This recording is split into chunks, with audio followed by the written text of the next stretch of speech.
Fatalities as a result of hit and run crashes are up nearly 20% in Florida. That's according to the Highway Patrol. So as a result, a new Stay at the Scene campaign is being launched.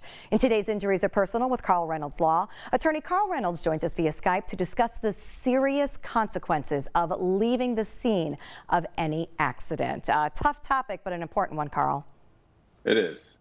And unfortunately, I'm sure it happens all too often. Let's talk about Florida law. What does it say in terms of what we must do as a driver when there is an accident?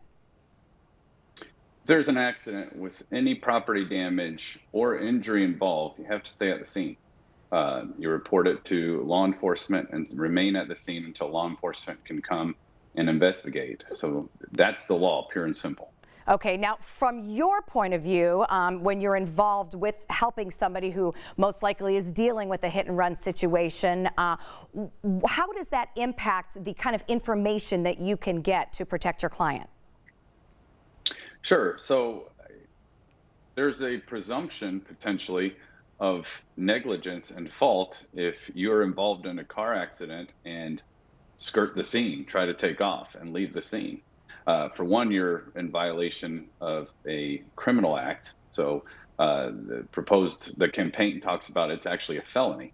But beyond that, there's also presumption of fault. You may be completely innocent, but for whatever reason, freak out, or if you have an outstanding ticket or a warrant or something and you leave the scene, the problem is, even though you may be completely innocent, you're not there to give your side of the story to the police officer. There's going to be a presumption of fault on the person who flees the scene. So it behooves the person, those involved in the accident, it's the law to stay at the scene, but also from the civil side of things, to make sure that you're not paying for something you didn't do. Stay at the scene so that the circumstances of the accident, the wreck, are documented by law enforcement officials.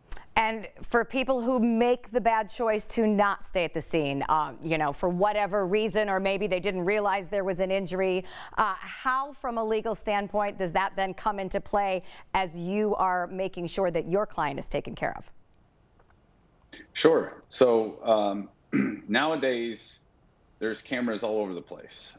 So you may think, okay, I'm in a wreck, I'm going to flee the scene and no one caught my license plate and hopefully I'll get away with it. And that's rarely the case. Usually there's businesses adjacent to where the wreck happened that capture the event, and we can determine what the tag number is. Not only will you receive a very unpleasant surprise when the police come and arrest you and take you to jail, but also you are now on the hook for all the damages caused. Again, even if you feel like you didn't do anything wrong. So we are able to usually track down the defendant. There's a lot of resources now available to try to track down the person who flees. So it just doesn't pay to leave the scene. And in particular, if you're dealing with a pedestrian or a bicyclist, stay at the scene.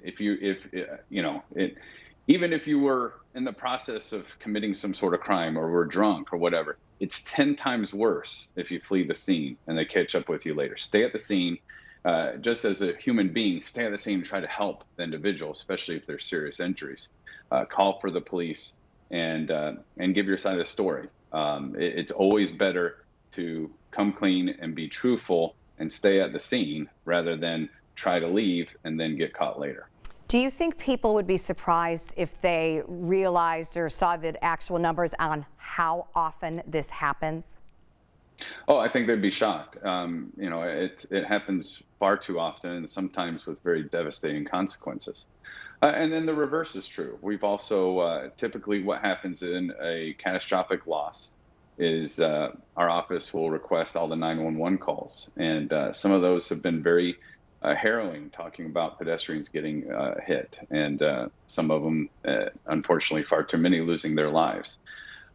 So it happens a lot, but at the same time, I understand if you hit a pedestrian or not even sure who you hit, because most of these accidents happen during dark, and sometimes the pedestrians maybe not wearing bright clothing, so you're not sure there was an impact, not sure what happened. Pull over, check the scene, try to help where you can, call 911.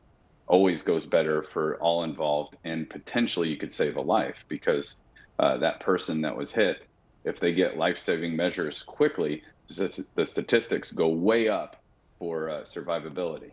And obviously, we all know, and you have certainly pointed out, that it's the right human thing to do, but some good information there about the massive legal consequences if you don't stick around. And again, state of Florida has a new campaign out, which is also another unfortunate, sad indication that we rank pretty highly on states that have hit and run problems. So good, important information. Thank you, Carl.